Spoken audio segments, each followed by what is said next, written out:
Welcome to the Strategy Sessions. This is where we cut through the noise and explore what it really takes to lead, grow, and reach your goals in business. In this session, we're focusing on homelessness and the important and amazing work that Vinnies does in New South Wales and across the country, and what they're doing to tackle this old and growing problem right across the country.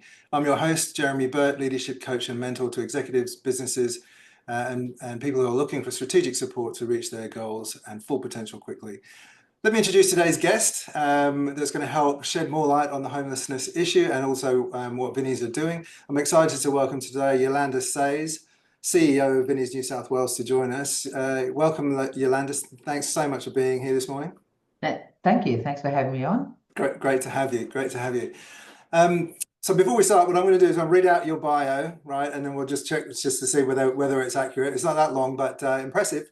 So let me kick this off, right? So Yolanda Saiz is the Chief Executive Officer of the St Vincent de Paul Society New South Wales and the first woman to lead the organisation in its 140-year history. A bold and values-driven leader, Yolanda brings over 25 years of experience across journalism, government, and the not-for-profit sector, where she's built a reputation for strategic clarity, compassionate leadership, and powerful advocacy. Since joining Vinnies in 2011, Yolanda has held several senior leadership roles, including Executive Director of Commercial Enterprise, Fundraising and Communication.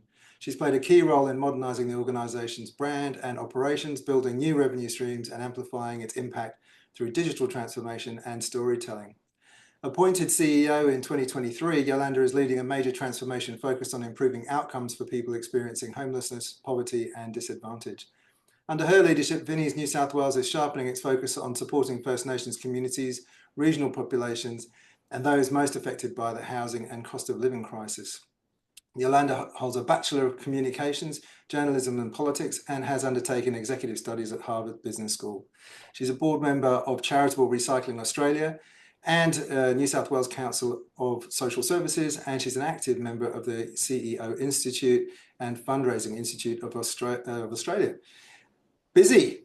Yeah. A lot on. I do have a lot on. Congratulations. Thanks. So extra special that you've made some time for us. We really appreciate it. Welcome to the series. Thank you.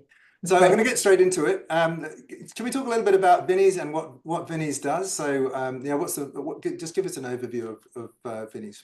Sure. So the same as the De Paul Society, and many people call it Vinnies, is an organisation, a charity that's been in Australia for a very long time. In fact, it's a charity that started in France and has been in Australia for about 140, 150 years.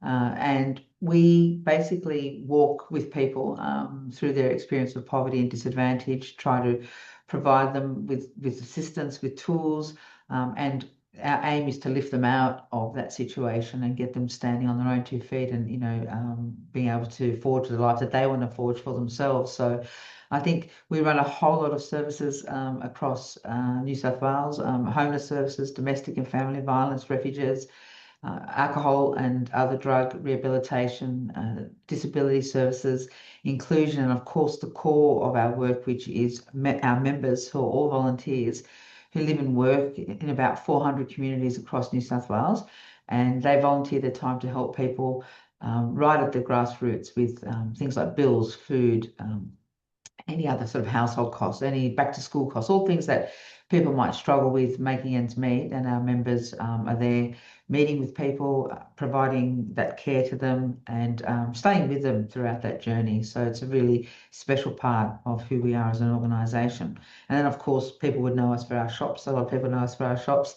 And so we have about 223 shops across New South Wales. So a large footprint there, providing secondhand clothing and op shopping experience to people. Yeah, no, that's fantastic. Very broad, big. Yeah, going on. Very broad, very broad. And so over 100, in the bio, it was saying that Vinnies has been around a long time. How has the services changed and evolved over time? So the society is a member-based organisation. That's who we are as an organisation. So really, all of the things you see today were started by our members. As a lay Catholic organisation, these members are, I guess, living their faith by helping others, and that's what they do each and every day. And so I guess the evolution has been, it starts around that conference, or what we call a group of members who are providing care to other people in the community. And it's grown. It's grown to a large organisation that has a lot of frontline services, specialised frontline services, continues with that important work of membership, but has also expanded into, high need, complex frontline services as well. So I find it really fascinating because our members actually were very innovative in how they responded to issues in community. So they started many of the services we still have today. Because they saw a need in their local community, and they got together, they got some funds together, and they started services to try and meet some of the needs they were seeing. And of course, the needs have become more complex over time, so that's also made that evolution quite clear. Yeah. And that they also started our shops, 101 years ago in New South Wales, long before op shopping or secondhand reuse was a thing. But they saw an opportunity there to give second life to items, to help raise money to help people in their community, or to give those items to people who needed them. So they were ahead of their times in that sense as well. So from that sort of very grassroots member-based beginnings, we are also now, running a high number of complex frontline services alongside that. So it's been quite an evolution for the organisation during that time. Yeah, that was certainly interesting for me, learning more about what Vinnies New South Wales does. And obviously you see the shops, but learning about all that happens behind the scenes. Such depth there, which was fantastic. So in terms of the actual volunteers themselves, what sort of people do you look for, and is there a big turnover of volunteers? Yeah, look, we have a really interesting model, I guess. And as I mentioned, we're a member-based organisation, and so the members of our organisation come to the organisation for very personal reasons along their faith.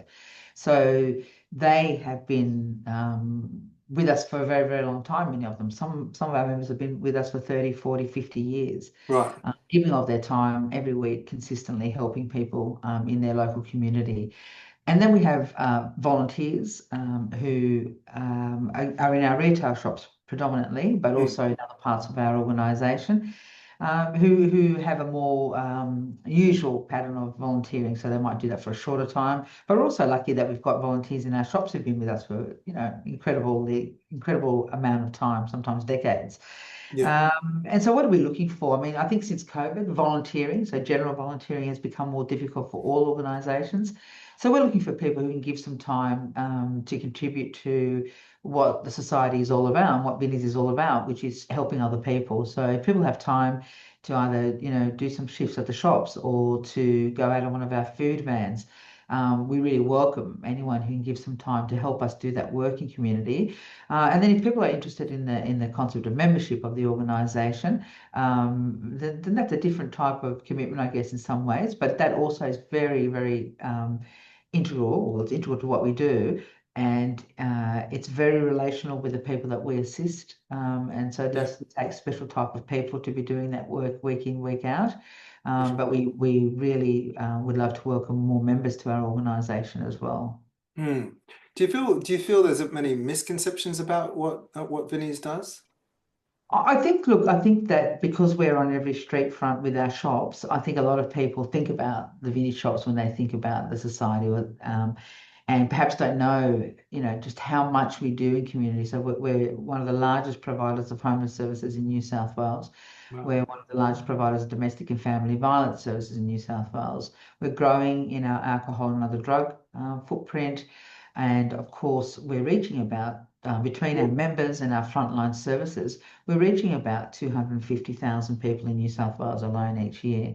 So we're a large organisation, touching a lot of people's lives and improving a lot of people's lives. So I think it's not so much a misconception, but probably just not understanding the breadth of what we do. How big it Yeah, is? Yeah, yeah, absolutely, yeah, yeah. absolutely. And so, I mean, one thing I was thinking about, it's obviously, there's an immediate imperative, particularly as the weather kind of closes in on us all. How do you balance immediate relief with long-term change for Yeah. the organisation?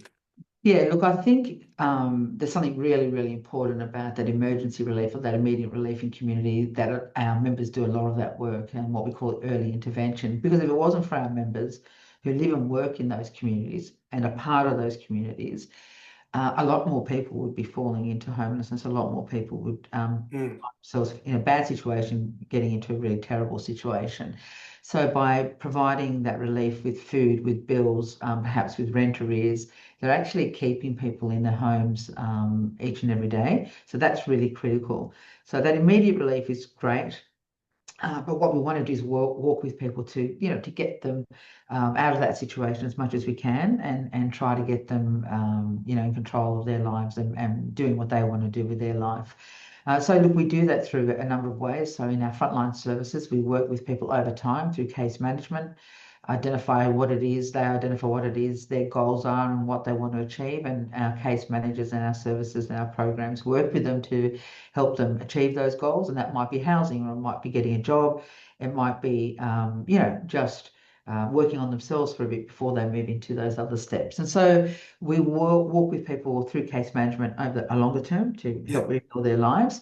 And then, of course, a great part and a big part of the society's history is advocacy. And we do a lot of that with government, in community, talking for changes, structural changes to things that keeping people in poverty. And these are really complex issues.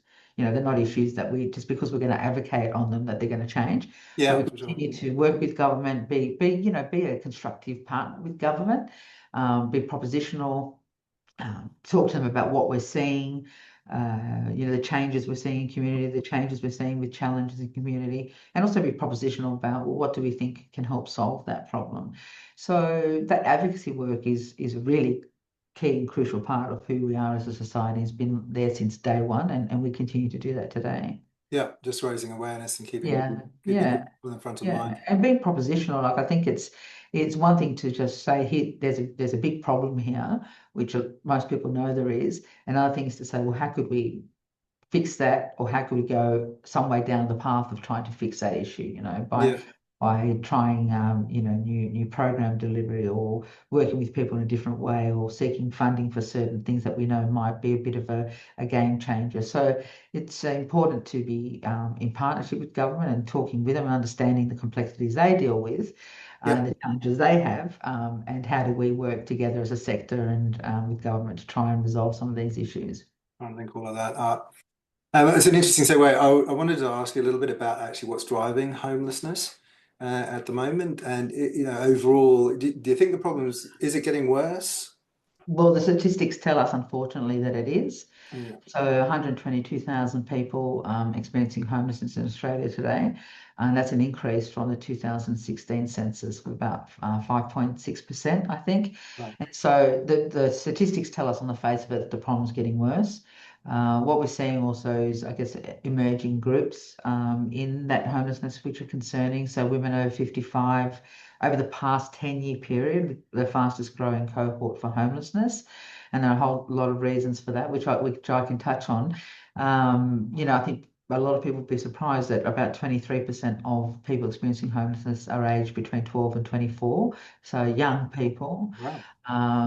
And these are really concerning figures for us. And I think it's important to understand, though, Jeremy, that when we talk about homelessness, it's not just rough sleeping. So rough sleeping actually makes up a fairly small proportion of that overall number. Right. But it's people with insecure housing. So look, it might be people sleeping on other people's couches, Mm. have a favour from a friend to stay in their garage for a little bit, maybe sleeping in their car, maybe sleeping in motels, changing from one spot to the other, perhaps sleeping in boarding houses, so insecure housing that's not Yeah. safe, or crowding, so overcrowding in houses that are made for one family. You might have 4 or 5 families living together. So there's a scale of what we define as homelessness. But it essentially means people don't have safe and secure housing or shelter. Yeah.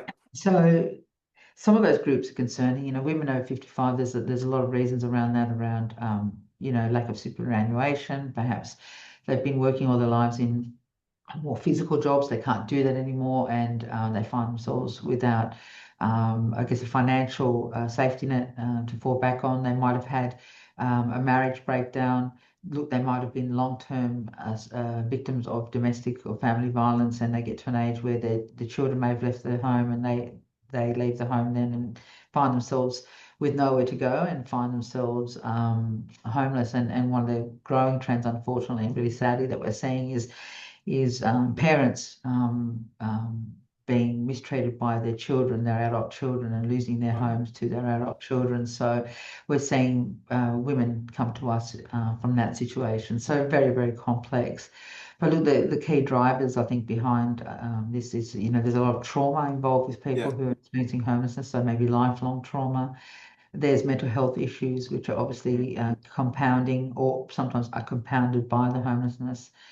There's potentially drug and alcohol abuse there, and that's often a coping mechanism coming out of trauma.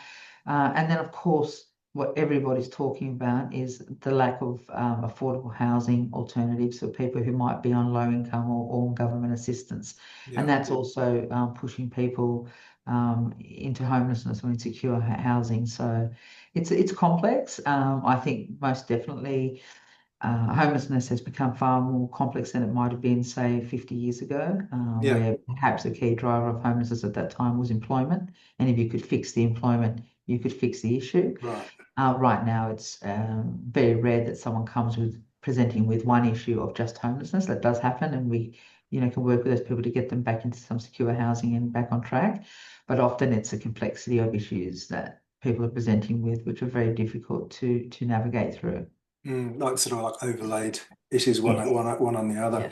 So Yeah. I was interested just to hear that you were saying that actually that there's so many young people that are kind of caught in this sort of vicious cycle. Is that cost of living mainly related? I mean, I obviously, think a couple of things on the younger end of that spectrum. It'd be probably children with mums who are escaping domestic and family violence right. and therefore forced into some form of homelessness. And so that would be a big driver. There'd be youth homelessness. So, young people unfortunately may be escaping difficult home circumstances, Mm, perhaps some trauma there, that they're opting not to be in that environment and obviously falling into homelessness in that case.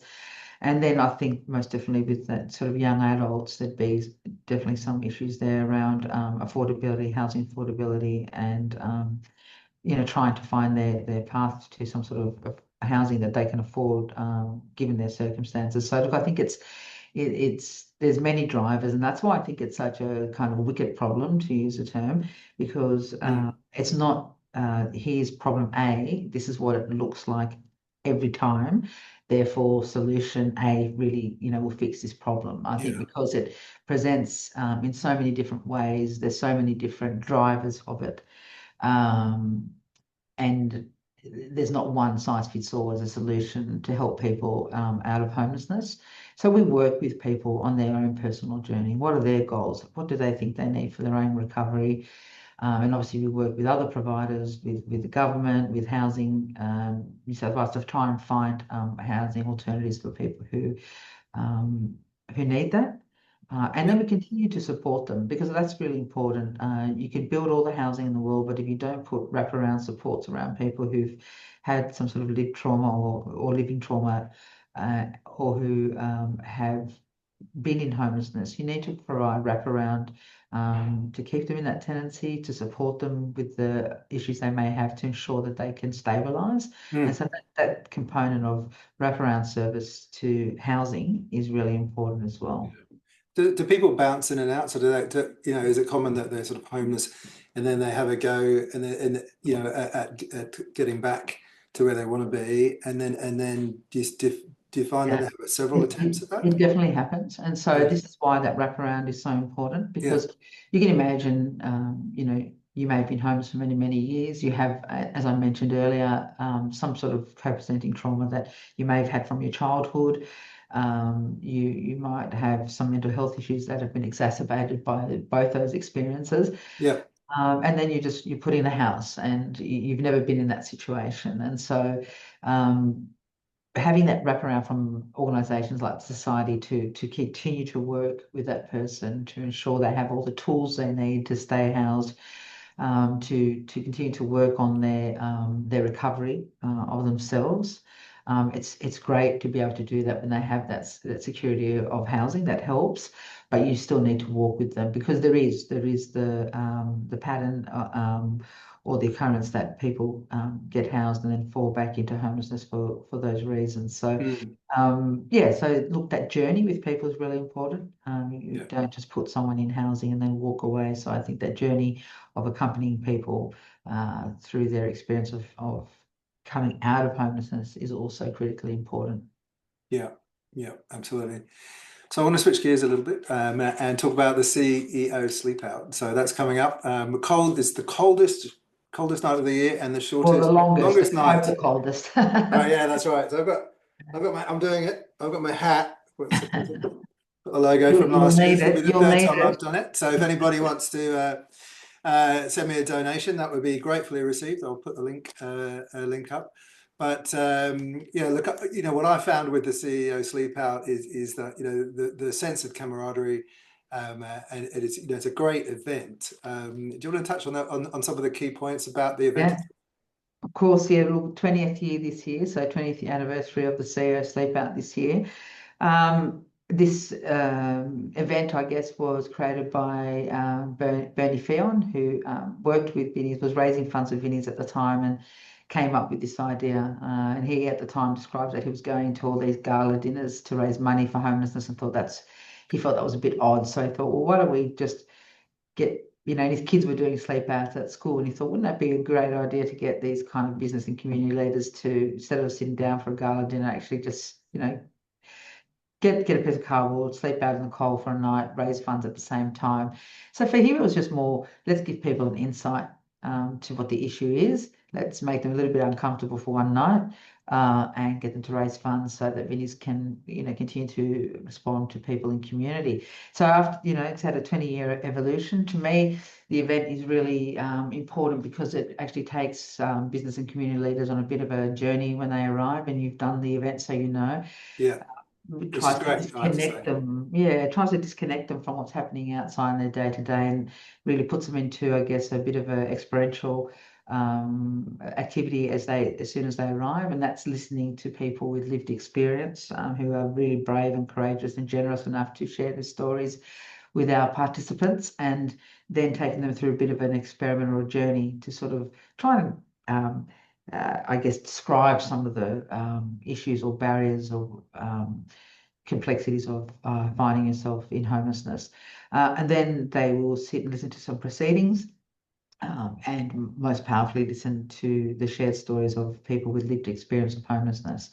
And I think that is the most crucial and critical moment, because I can talk about the issue. I can say, look, Vinnies is doing these things to help people, but really hearing the stories from the people we have assisted to talk about, look, this is how it happened. This is how easily it happens. Yeah, And this is why services like the ones that society runs are so important.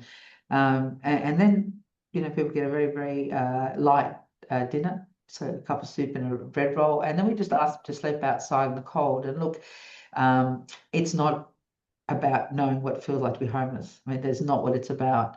No one in that room, apart from the people we've assisted who've lived that and walked that path, will know what that feels like. It's really, I've sat there and I've listened to these stories from people who've lived this. I've sat in a quiet circle with other people who've lived it and listened to their stories. I've heard the statistics. I've seen what this looks like in Australia. Now I'm just going to go outside and I'm going to be a little bit uncomfortable, but hopefully I'll reflect on, this is a reality for many, many people each and every night. I go home tomorrow to my comfortable house, my bed. Other people don't get to do that. So it's really about having people reflect on mm, actually how big the issue is in Australia and learn about that, hear those stories, and hopefully be humbled and privileged to have heard those stories. And then just be a little bit uncomfortable and maybe give it some thought as they lay there in the cold. And of course, it's a fundraiser to help us run all the homeless services we do run across New South Wales. So that fundraising and that peer-to-peer fundraising is critical. So, I obviously encourage all community and business leaders. You don't have to be a CEO. You could be running your own business. You could be C-suite. You could be a community leader. We have, obviously people from government there as well. We encourage anyone at that sort of senior level to put their hand up and do the event and just raise funds, because every dollar does make a difference. And I think they will also be changed by the experience. Yeah, I completely agree with you. And I can tell you, I had no idea about, the difficulties that people face and bouncing between various services. The services are there, but sometimes it's not always that easy to actually get them. So hearing it firsthand, I thoroughly recommend anybody who's watching this and wondering whether to do it or not, get involved. It's amazing, and for me, it really changed my perspective on a lot of things. So thank you for putting that together. Well, I'm gritting my teeth on the evening of the 19th. Do you know what the weather's going to be on the 19th? I don't know. We hope cold. This is what we always hope. I think it rained last year, didn't it? We So, do, but we they do do that our all over, best. it's all over the country, right? As well. It's Yeah, not it's all just, over the country. So 19th of June across the country. I think in Perth this year it's a week later because they've got a clash there with their venue. But right. capital city is on the 19th of June, so you can do it anywhere in the country. So you can do it in Sydney and then go to Perth and do it again if you're really keen. Yeah, you could. That's good. So, guys, if you're listening, please find out who's doing it, or do it, or send us some donations. That would be amazing. So then back to Vinnies. So what's new with Vinnies? You guys have been up to stuff online. Yeah, we have. So, as I mentioned earlier, often I'll be at a dinner party or a party, and someone say, "What do you do?" And I say, "Oh, I work for Vinnies," and they say, "Oh, what shop do you work in?" And I'm like, "Oh, all of them."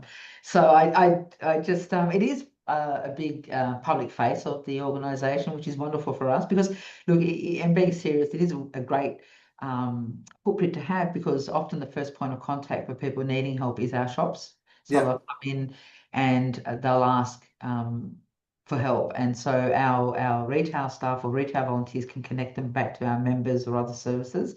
So actually, on a serious note, having that footprint is really important because we're very visible to people who point of might contact. Yeah, help. I thought But that. look, obviously the retail business is a really large part of who we are, and important because all of the surplus out of those shops goes back into the organisation to help run the services that I talked about earlier.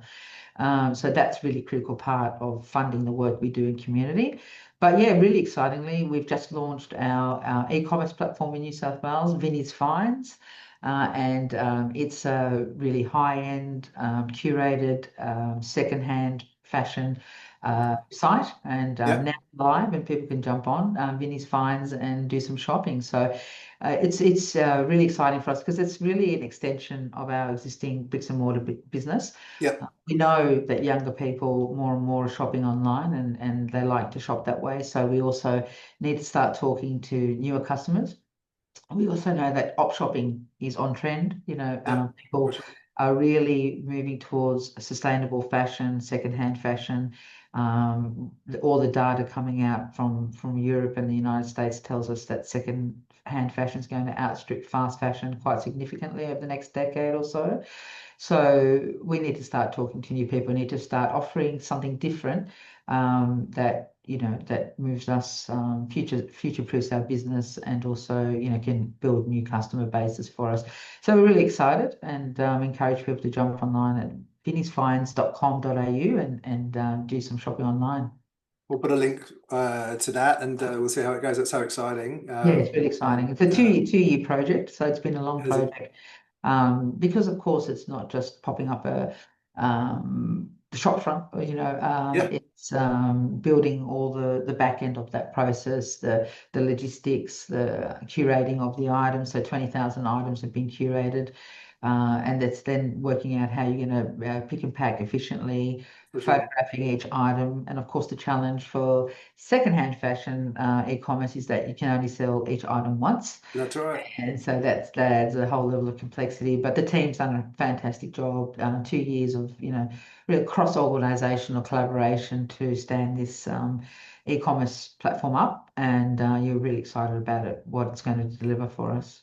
Fantastic, fantastic. Look, we could talk for hours, I feel, Yolanda, but we're out of time today. Thank you so much for joining us. It's Not been at a all. fascinating conversation. Thanks for your openness and your stories about homelessness, and for sharing all the great work that Vinnies Yeah. and charities like Vinnies are doing to support the vulnerable segments of our community. And a big shout out to all the volunteers for Vinnies as well for all of their help.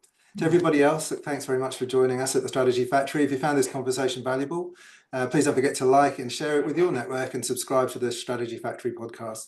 Don't forget to keep an eye out for the next episode in the Strategy Sessions series, where we continue to explore the minds and methods of interesting and passionate leaders in lots of different industries and organisations. So again, Yolanda, thank you so much. Thanks, Jeremy. Bye for now. I appreciate you having me on. Thank you.